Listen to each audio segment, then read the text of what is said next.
우리 함께 인사하겠습니다. 지적과 원망 대신에 칭찬과 감사로 하나님의 만복을 향유하세요. 오늘 말씀의 제목은 그리스도의 메시지로 살라라는 제목으로 하나님 말씀 전하겠습니다. 우리가 교회를 사랑한다면, 그리고 다시는 실패한 교회와 마주하고 싶지 않다면 우리는 끊임없이 그 최초의 교회 공동체를 마주하고 그것을 놓고 기도하며 배우고 익혀가야 됩니다. 우리가 살아오면서 큰 행복을 경험할 때가 있는데요, 우리가 언제든지 달려갈 수 있는 교회를 만났다면 그때 행복을 느낍니다. 내가 무슨 일이 있을 때, 또 교회에 무슨 일이 있을 때 언제든지 교회에 달려가거나 교회에 가서 모일 수 있는, 또 그런 교회를 기대할 수 있다면 우리는 행복을 느낄 수 있습니다. 우리가 한편으로 하나님을 지극히 사랑하는데 교회 공동체, 사랑할 수 있는 교회 공동체가 없다라고 한다면 바람 빠진 인생과 같은 그런 느낌입니다. 공허함이 우리 안에 살아있게 됩니다. 우리가 그리스도인으로서 하나님의 자녀답게 살기 원한다면, 그저 그런 인생으로 끝나고 싶지 않다면 우리는 끊임없이 최초의 그리스도인들이 어떻게 살았는지, 무슨 생각을 하고 살았는지, 어떤 말을 하고 살았는지, 이런 상황에서는 어떻게 대처했을지에 대해서 항상 비추어 보고 고민해야 됩니다.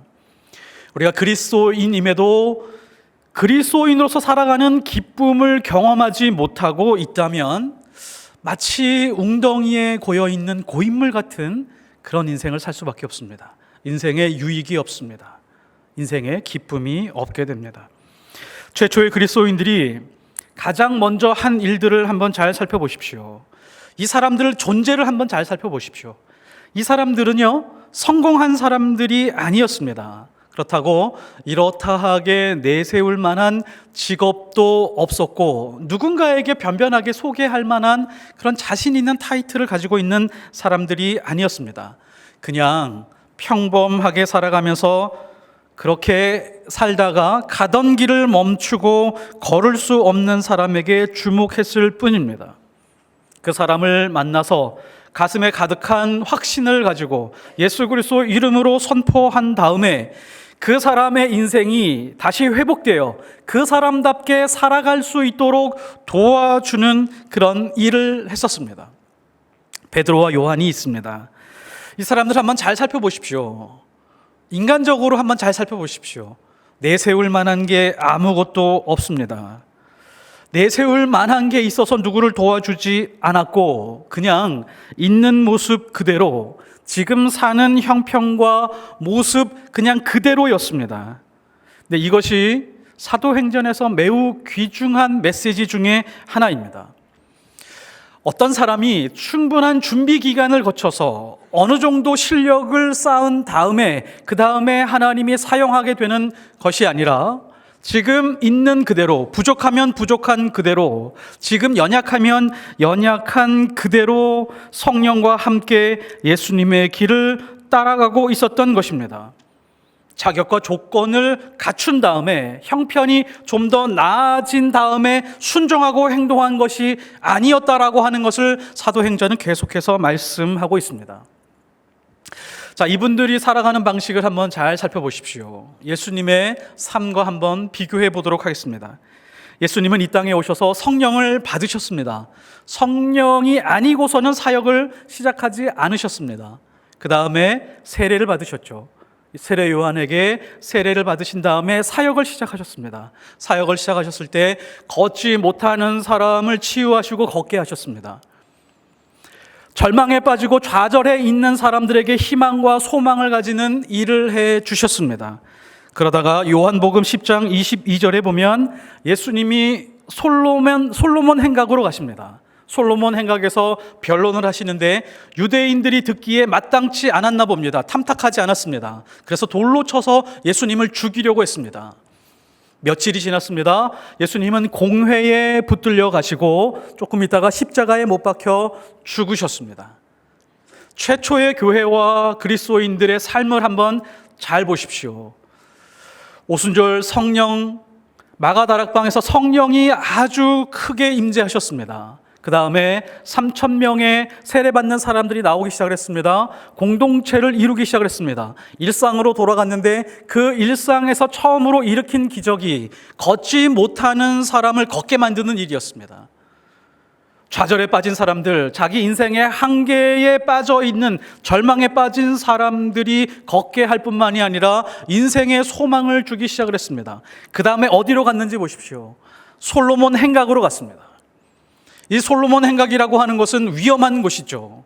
이곳에 가면 분명히 예수 그리스도를 전해야 될 텐데 예수님마저도 돌로 치려고 했던 그 자리, 위험한 자리, 그 자리에 가서 예수를 전하고 있습니다.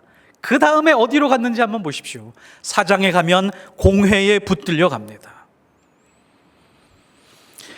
우리는 여기서 묘한 기시감을 느끼게 됩니다. 기시감이라고 하는 것은 이런 거죠. 한 번도 경험한 일이 없는 상황이나 장면이 언제 어디선가 경험한 것 같은 그런 느낌, 이런 기시감이 들기에 충분한 그런 장면입니다. 아마 세례 요한도 그랬을걸요. 베드로와 요한도 그랬을 것입니다. 베드로와 요한도 예수님의 행적과 같이 있었기 때문에 우리가 지금 살아가는 방식과 방향이 예수님이 가는 방향과 똑같구나라고 하는 그런 기시감 속에 있었을 것입니다. 이 솔로몬의 행각이라고 하는 것은 유대인들이 돌로 쳐서 죽이려고 했던 곳인데 분명히 이 사람들도 알았을 것입니다. 여기서 예수를 증거하면 돌로 치게 될 텐데 베드로와 요한은 회피하지 않았습니다. 예전 같으면 비겁하게 야 우리 다음에 전하자, 그냥 조용히 다음을 기약할 수도 있었는데 그 자리에서 유대인들에게 돌직구를 날립니다. 당신들이 생명의 줄을 못 박았습니다 라고 그렇게 이야기를 합니다. 분명히 돌이 날아올 줄 알았을 텐데도 그랬습니다. 자, 그러면 이 자리에 있던 베드로와 요한은 어떤 감정을 가지고 있었을까요? 너무너무 두려워서 용기를 끌어올린 다음에 내가 예수 그리스도를 전해야지 라고 마음을 다잡고 전했을까요? 그렇지 않습니다. 아마 이랬을 겁니다. 나같이 마른 막대기보다 못한 인간, 벌어지 못하도 못한 그런 인간을 하나님께서 붙드시고 살리시고 예수님이 가신 그 길을 가게 하시는구나. 이 영광의 길 위에 서 있는 내 인생이 너무도 감동이고 감격스러웠을 것입니다. 교회는, 그리스도인들은 예수님이 하신 일을 대신하면서 기뻐하는 사람들의 모임입니다. 보잘것없는 나 같은 사람을 사랑하고 은혜를 부어 주신 것도 감사한데 나같이 연약하고 부족하고 실력도 없는 사람들의 인생을 이끄시고 인도하셔서 예수님이 가신 그 길로 가게 하시는구나 라고 하면서 영광스러워하는 사람들입니다. 베드로와 요한의 모습을 잘 살펴보면, 그리고 이 당시 교회들을 잘 살펴보면 예수님과 닮아 있습니다. 예수님이 가시는 방향과 닮아 있고 예수님이 하셨던 그 일들과 너무도 흡사하게 닮아 있습니다. 베드로가 기적을 일으키자 모든 사람들이 놀라서 주목했습니다. 제일 먼저 오늘 말씀에 보면은 걷지 못하는 사람이 가장 놀랍고 베드로 요한을 붙잡았다라고 그렇게 말씀하고 있습니다. 11절에 보면 나은 사람이 베드로와 요한을 붙잡으니, 이게 원어에서 살펴보면 조금 더 구체적인 장면인데요, 마치 끌어안듯이 붙잡아서 베드로와 요한을 주목하고 있었다라고 하는 뜻입니다. 그러니까 베드로와 요한은 나사렛 예수의 이름으로 외쳤는데 지금 나은 사람은 지금 베드로와 요한에게 주목하고 있는 것이죠. 이것이 불편했습니다. 그 다음에 주변에 있는 모든 사람들이 달려오기 시작을 했습니다. 모든 백성이 크게 놀라며 달려나아가 솔로몬의 행각에 모이거늘. 솔로몬의 행각은 성전 동편, 그러니까 헤롯 성전의 동편에 있는 162개의 기둥이 있고 3개의 통로가 있는 아주 커다란 그런 모임 장소입니다. 아마 굉장히 많은 사람들이 몰려들었을 것으로 생각이 됩니다.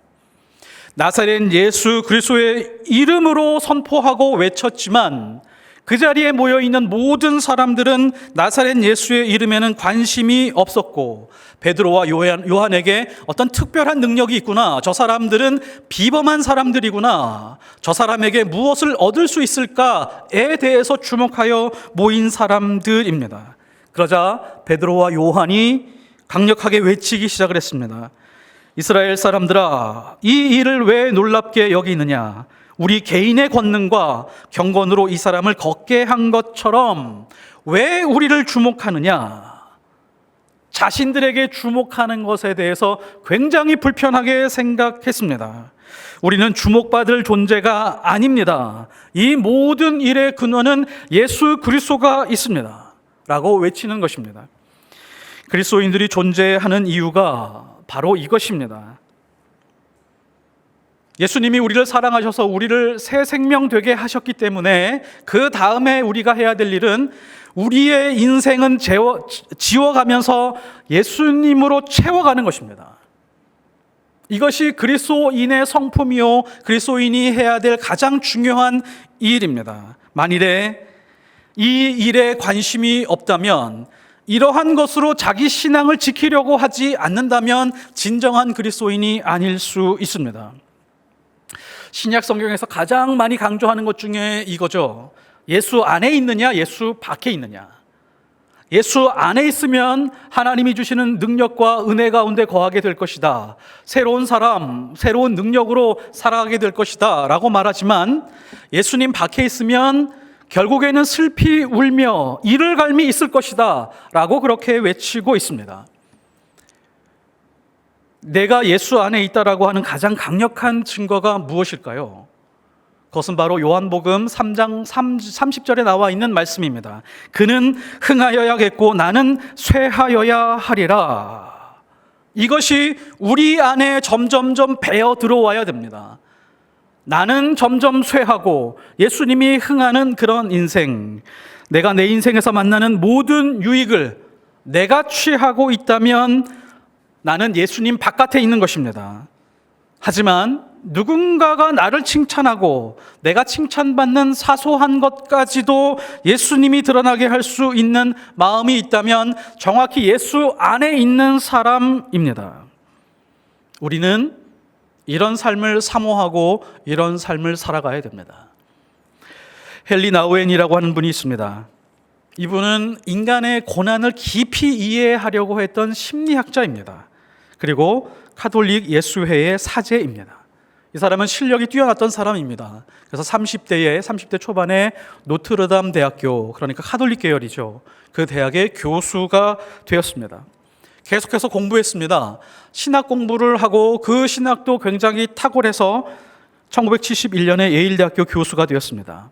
훌륭한 성품, 훌륭한 인격, 뛰어난 실력, 이런 것들이 계속 나타나고 있었기 때문에 세상 사람들이 주목하기 시작을 했습니다. 그런데 헨리 나우엔은 달랐습니다.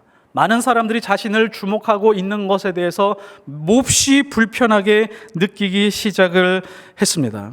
그래서 1981년에 큰 변화를 선택합니다. 나라고 하는 존재는, 내가 가지고 있는 모든 것은 예수님에게로 온 것이다. 나는 하나님께 빚진 자일 뿐이다 라고 하면서 예일대학교 교수직을 내려놓습니다. 그리고 남미 페루의 빈민촌으로 들어갑니다. 풍요롭게 살았고 많은 사람들에게 존경을 받고 사랑을 받는 그런 사람, 그런 환경을 버리고 헐벗고 괴로워하는 사람들의 아픔과 굶주리는 사람들과 함께 먹고 자고 마시면서 그들과 함께하는 삶을 살아갑니다. 그러다가 3년이 지나서 미국으로 다시 돌아왔는데 글쎄 하버드 대학의 교수가 됩니다. 우리는 자녀들이 하버드 대학을 들어가거나 예일 대학을 들어가기만 해도 집안의 경사인데, 이분은 하버드 예일의 교수를 지낸 그런 분이었습니다. 세상이 더 많이 주목하기 시작을 했습니다. 정말 놀라운 실력가가 있다. 거기다 성품도 뛰어난 분이다. 빈민촌에서 저렇게 섬기다 오신 분이다. 라고 하면서 많은 사람들이 추정하고 주목하기 시작을 했습니다. 많은 사람들이 부러워했습니다. 근데 헬리나 오웬은 불편했습니다. 자기 자신이 주목받고 사람들이 주목하는 것에 대해서 많이 불편했습니다. 1985년 캐나다 토론토로 가서 라르시 공동체에서 정신지체 아들을 섬기는 침묵 수양회에 참여하게 됩니다. 처음에는 초청장을 받았는데 자신을 강사로 부른 줄 알고 갔는데 그냥 참여해달라는 그런 내용이어서 함께 참여하면서 정신지체 아들을 돌봐주고 발도 씻어주고 밥도 해주고 그렇게 함께 지내다가 다시 하버드 대학으로 돌아와서 아이들을 가르치고 있었습니다. 학생들을 가르치고 있었습니다. 이때 이 공동체에서 헬리나 오웬에게 편지를 씁니다. 교수님이 함께 있어서 축복이었습니다. 교수님이 이런 우리 같은 정신지체와 공동체의 지도자가 되어주신다면 얼마나 커다란 하나님의 선물일까요? 이 편지를 받고 헬리나 오웬은 어땠을까요? 솔직히 인간적으로 생각하면 이럴 것 같아요. 감히 나한테, 나는 예일대학교 교수였고 하버드 대학 교수로 지금 재직하는 사람에게 정신지체와 공동체의 지도자로 오라고 자존심이 상했을 가능성이 매우 높죠. 일반적이라면 그렇습니다. 근데 이분은 깊이 생각을 합니다. 기도하면서 하나님께서 정신지체와 공동체의 지도자로 나를 부르신다라고 하는 확신을 가지게 됩니다. 그리고 1985년 가을에 토론토 근처에 있는 데이브레이크 커뮤니티 정신지체와 공동체의 지도자로 갑니다. 이 공동체에 몇 명이 있었을까요? 수백 명, 수천 명 있었을까요? 수십 명 있었을까요? 단 6명 있었습니다. 단 6명 있는 그 공동체의 지도자로 10년 동안 섬기다가 1996년에 돌아가십니다. 이분이 쓴 일기에 이렇게 기록합니다. 이상하다. 이것은 희생이고 이것은 지금까지의 삶을 뒤엎는 나의 새로운 삶이었음에도 불구하고 웬일이지? 이상하게 내 마음에 평안이 밀려온다. 헬리나 오웬은 자신이 높아지고 예수가 아닌 자신이 드러나는 것에 대해서 올바른 인생이 아니다라고 그렇게 판단하고 불편해했습니다. 그는 자신의 모든 삶을 활용해서 예수 그리스도가 흥하여야겠고 나는 쇠하여야 되겠다라고 하는 것을 온몸으로 보여주고 표현하면서 살아가는 사람이었습니다. 이분의 쓴 책 제목 중에 이런 제목이 있습니다. 예수님을 생각나게 하는 사람. 이분의 별명입니다. 이 사람의 삶을 보고 이 사람과 함께 있었던 사람이라면, 이 사람의 책을 본 사람이라고 하면 이 사람을 통해서 예수님이 생각나고 나도 예수님을 따라 살아야겠다라고 하는 열망을 일으켰다라고 하는 것이죠. 온몸으로 예수를 가리키고 있는 화살표 같은 인생, 정말 멋지고 아름다운 인생으로 이 땅을 살다가 갔습니다. 예수 믿는 사람들이 그렇습니다. 예수 믿는 사람들이 만일에 종교인으로 불린다라고 하면 모욕감을 느껴야 됩니다. 예수 믿는 사람들은 그리스도인으로 불려야 됩니다. 그리스도인이라고 하는 사람은 자기 삶을 통하여 예수 그리스도만 드러나게 하는 사람들, 그런 이름입니다. 사도행전에 있는 그리스도인들을 한번 잘 보십시오. 기적을 행하는 사람들이 아니었습니다. 자기 실력과 능력을 갈고 닦아서 세상에 뛰어난 사람이 된 다음에 예수님을 증거하는 그런 사람들이 아니었습니다. 출세하고 무언가 업적을 드러낸 다음에 예수님이 드러나게 해야 되겠다, 어느 시점에 그렇게 돼야 되겠다 소망하는 사람들이 아니라 그냥 매일매일 살아가는 그 삶들 속에서 예수님이 생각나게 하는 사람으로서 살아갔던 사람들입니다. 오늘 말씀의 내용이 그것을 증거해 주고 있습니다. 교회가 처음 생기고 치유의 기적이 일어났습니다. 그럼 교회는 운영위원회를 열어서 이렇게 선택해도 괜찮을 것 같습니다. 베드로와 요한에게 기적을 일으키는 은사가 있어. 라고 해서 이것을 마케팅으로 활용합시다 라고 한 다음에 많은 사람들에게 이렇게 얘기를 합니다. 누구 또 치유받을 사람 있습니까? 당신들 아시죠? 40년 동안 걷지 못한 사람이 걸었습니다. 예수 이름으로 걸었습니다. 이제 솔로몬 행각으로 오십시오. 와서 치유의 놀라운 능력을 경험하십시오 라고 하면서 포스터를 붙이고 베드로, 요한을 거기다가 사진으로 붙인 다음에 치유 사역자 베드로와 요한 와서 맛보라, 이렇게 분명히 할 수 있었을 것입니다. 그런데 교회는 의도적으로 그런 사역을 하지 않습니다. 치유와 기적을 중심으로 교회가 이끌어져 가면 예수가 아니라 사람이 드러나게 되어 있기 때문입니다. 그래서 결국에는 사이비 종교가 되거나 혹은 천박한 기독교로 변질되게 되기 때문입니다. 성경에서 보여주는 기적은 이런 뜻입니다. 기적이라고 하는 것, 당신들은 지금 자연 법칙, 사회의 법칙, 그런 법칙 안에서 살아가고 있지만 그런 자연의 법칙보다 훨씬 더 높은 법칙이 있습니다. 이 법칙을 다스리고 있는 권세가 있습니다 라고 하는 것을 보여주고 있는 증거입니다.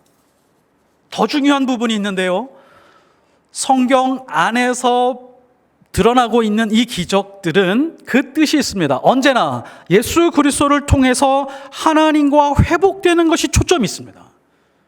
만일에 이것에서 벗어나고 있다면 그 기적은 마귀가 역사할 가능성이 매우 높습니다. 교회 안에서 일어나는 기적들은 이렇게 분별하면 정확합니다. 그 기적이나 은사를 통해서 사람을 추종하는 일들이 벌어지게 된다면 가짜일 가능성이 높습니다. 하나님과 관계를 왜곡시키면 언제나 타락하고 문제를 일으키게 됩니다. 돈 문제, 성적인 문제, 거기에 열매로 맺혀지게 되어 있습니다. 세상 모든 사람들이 베드로가 안전뱅이를 고친 것을 보고 이게 어떻게 된 일이요? 라고 하면서 매우 궁금해했습니다. 다 몰려와서 지금 베드로와 요한에게 집중하고 있습니다. 그때 베드로가 예수님에 대해서 어떻게 설명하고 있는지 한번 보십시오. 온 힘을 다하여 예수님에 대해서 설명하고 있습니다. 13절에 보면 아브라함과 이삭과 야곱의 하나님, 곧 우리 조상의 하나님이 그 종 예수를 영화롭게 하셨느니라.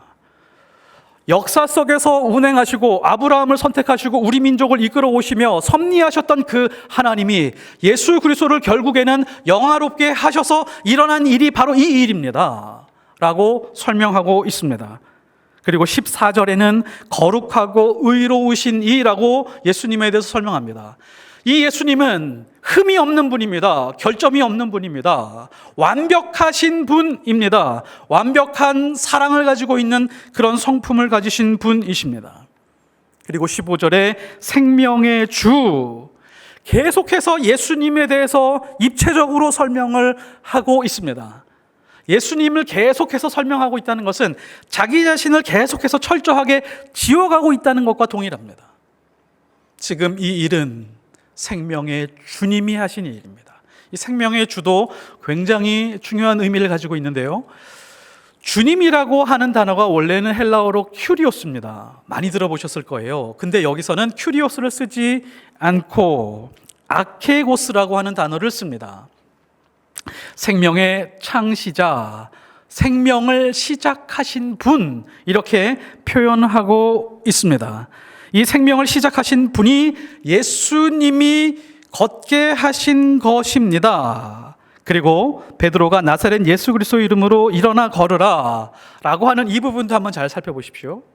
일어나라 라고 하는 것은 에게로이라고 하는 그런 단어인데, 이게 언제 쓰여진 단어냐면 천사가 예수님의 무덤으로 찾아오는 사람들에게 예수님은 죽음에서 일어나셨다라고 사용했을 때 사용한 그런 단어입니다.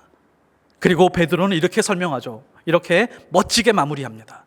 이 일에 우리는 증인일 뿐이다. 우리는 그냥 메시지로 사용된 사람들일 뿐입니다. 그러니까 이것을 간단하게 요약하면 이렇습니다. 내가 어떤 능력으로도 다리에 힘이 생기게 해서 걷게 한 것 아닙니다. 나는 아무것도 아닙니다. 지금 이 사건은 생명을 살리시는 예수 그리스도께서 마치 죽은 자를 살려서 새롭게 살아가게 하신 것과 똑같은 일입니다 라고 설명하고 있는 것입니다. 그 생명을 살리시는 예수님이 당신의 인생도 살릴 수 있습니다 라고 하는 그런 의미를 내포하고 있습니다. 그러므로 그리스도인들은 예수 그리스도의 증인입니다. 예수 그리스도의 DM입니다. 다이렉트 메시지입니다. 직접 보내주는 메시지여야 됩니다. 메시지는 언제나 메시지를 보내준 사람이 생각나게 만듭니다.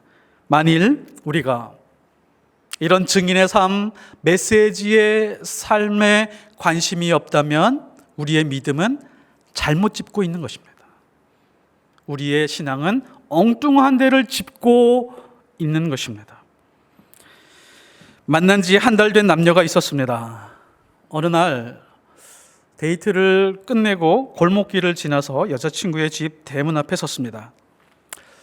남자가 며칠 전부터 눈치를 보고 있었습니다. 한 달이 되면 내가 이 여자친구에게 기념으로 키스를 하겠노라 라고 그렇게 생각을 하고 있었습니다.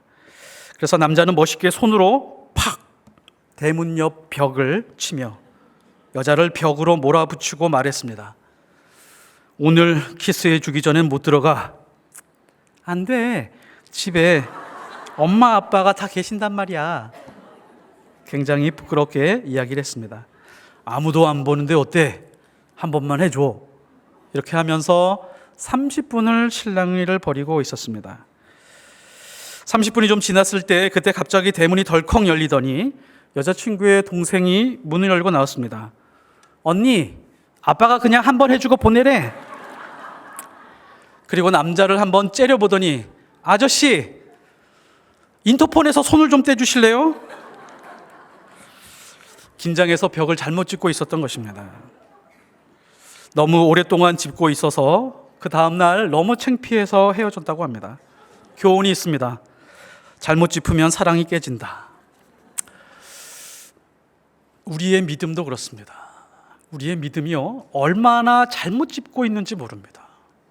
성경이 말하고 있는 메시지가 있는데 예수님이 가신 길을 따라가라, 십자가의 길을 따라가라 라고 우리에게 끊임없이 말씀하고 있지만 엉뚱한 것 붙들고 엉뚱한 것 짚고 고민하고 괴로워하고 갈등하고 방황하면서 살아가고 있을 때가 너무도 많이 있습니다. 우리가 예수님의 메시지가 되는 인생에 관심이 있는지 없는지 알 수 있는 질문이 하나가 있습니다. 자, 잘 한번 생각해 보십시오. 능력이라고 말하면, 능력이라고 성경에서 말하거나 말씀에서 선포가 되면 어떤 생각이 드세요? 걷지 못하는 사람을 걷게 하는 것을 능력으로 생각하고 계십니까? 아니면 예수 그리스도 십자가의 죽음을 능력으로 받아들이고 있습니까? 생각으로는 뒤에 있는 것을 말할 수 있지만 삶은 어느 쪽에 있습니까?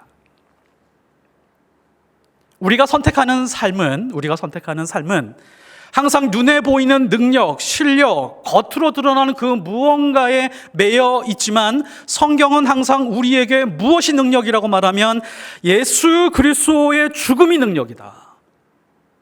그 죽음이 능력인데 우리는 엉뚱한 것을 짚고 있습니다. 그는 흥하여야겠고 나는 쇠하여야 하리라. 이것이 우리에게 주시는 하나님의 큰 능력입니다. 예수님도 그렇게 가르치셨습니다. 누구든지 나를 따라오려거든 자기를 부인하고 자기 십자가를 지고 나를 따라와야 된다. 부인하는 것 없이, 십자가 지는 것 없이, 죽음의 길 가지 않는 것 없이 그것 빼고 예수님을 따라오면 빈 껍데기와 같다. 바울도 마찬가지였습니다. 바울도 나는 날마다 죽노라 라고 외쳤습니다. 바울에게 능력이 있었다면 그 근원이 여기입니다. 나는 예수 안에서 날마다 죽노라.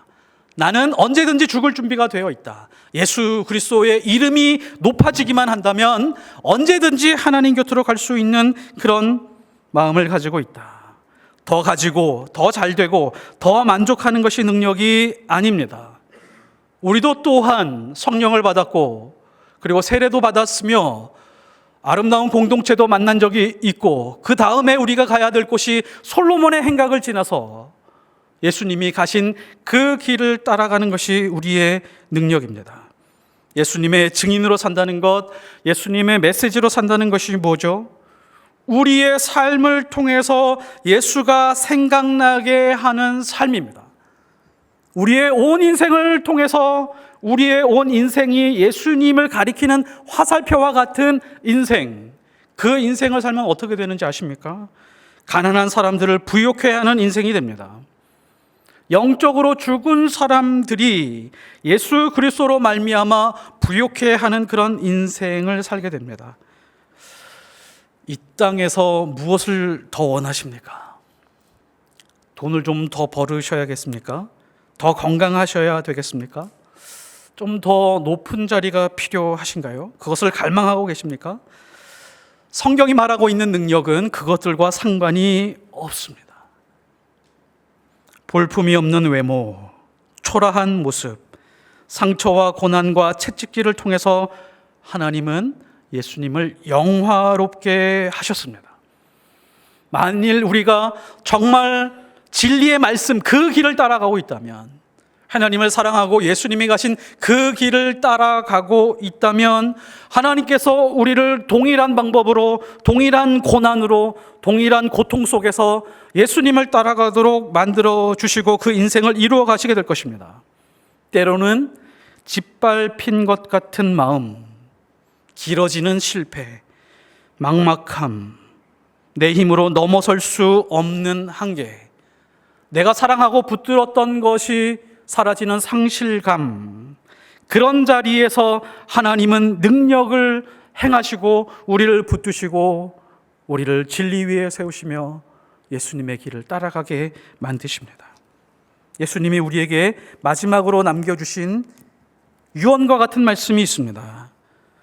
마태복음 28장 18절에 보면 예수께서 나와 말씀하여 이르시되 하늘과 땅의 모든 권세를 내게 주셨으니 그러므로 너희는 가서 모든 민족을 제자로 삼아 아버지와 아들과 성령의 이름으로 세례를 베풀고 내가 너희에게 분부한 모든 것을 가르쳐 지키게 하라. 볼지어다 내가 세상 끝날까지 너희와 항상 함께 있으리라.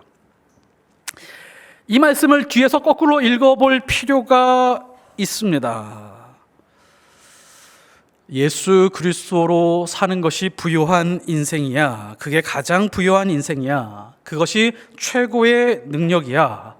세상에 있는 어느 권세도 너의 인생을 무너뜨리지 못할 거야. 우리가 예수님만 드러내는 증인으로서 혹은 메시지로 살아가는 그 인생, 예수 그리스도를 가리키는 화살표 같은 인생으로 살아가게 되면 세상의 벼랑 끝까지 어디까지 밀린다라고 할지라도 땅 끝까지 쫓겨갈지라도 내가 그 자리에서 항상 너희를 붙들고 함께 살아가겠다라고 하는 약속이 이 말씀입니다. 이것이 그리스도인의 사명이고 그리스도인의 삶의 의미이며 우리가 살아가야 될 목표입니다. 우리가 살아가면서 많은 고난들이 있죠. 그 고난들이 예수님 안에 들어오게 하십시오. 우리가 걱정하고 염려하고 불안하고 두려운 것이 예수님 밖에 있지 않게 하십시오. 그리고 우리 삶의 모든 것을 다하여 예수님의 증인이 되고 예수 그리스도의 메시지가 되는 삶이 되어 생명을 살리시는 예수님의 은혜를 경험하시는 예수 그리스도의 자녀들 되시기를 예수 그리스도로 축복합니다. 기도하겠습니다. 하나님 아버지, 우리가 인생을 살아가면서 예수님과 상관없이 살아갈 때가 얼마나 많은지 모릅니다. 예수님 밖에서 고민하고 갈등하고 방황하며 나에게 채워지지 않은 것 때문에 안절부절할 때가 너무도 많이 있습니다. 근데 성경은 우리의 있는 모습 그대로, 연약하고 부족한 모습 그대로 예수님과 함께 동행하라고 말씀하고 있습니다. 그 안에서 하나님의 능력을 맛보라고 하고 있습니다. 내가 믿음으로 나를 살려내는 데 쓰는 것이 아니라 내가 점점 가리워지고 내 인생은 지워지고 예수님으로 채워져 가며 예수님이 흥하고 나는 쇠하는 것으로 기뻐하고 감사하는 그런 인생이 되게 하여 주옵소서. 우리의 믿음이 엉뚱한 것 짚고 엉뚱한 것 붙들고 사는지 모르겠습니다. 생명의 길 위에 서게 하여 주옵소서. 십자가의 길 위에 서게 하옵소서. 예수 그리스도의 이름으로 기도드렸사옵나이다. 아멘.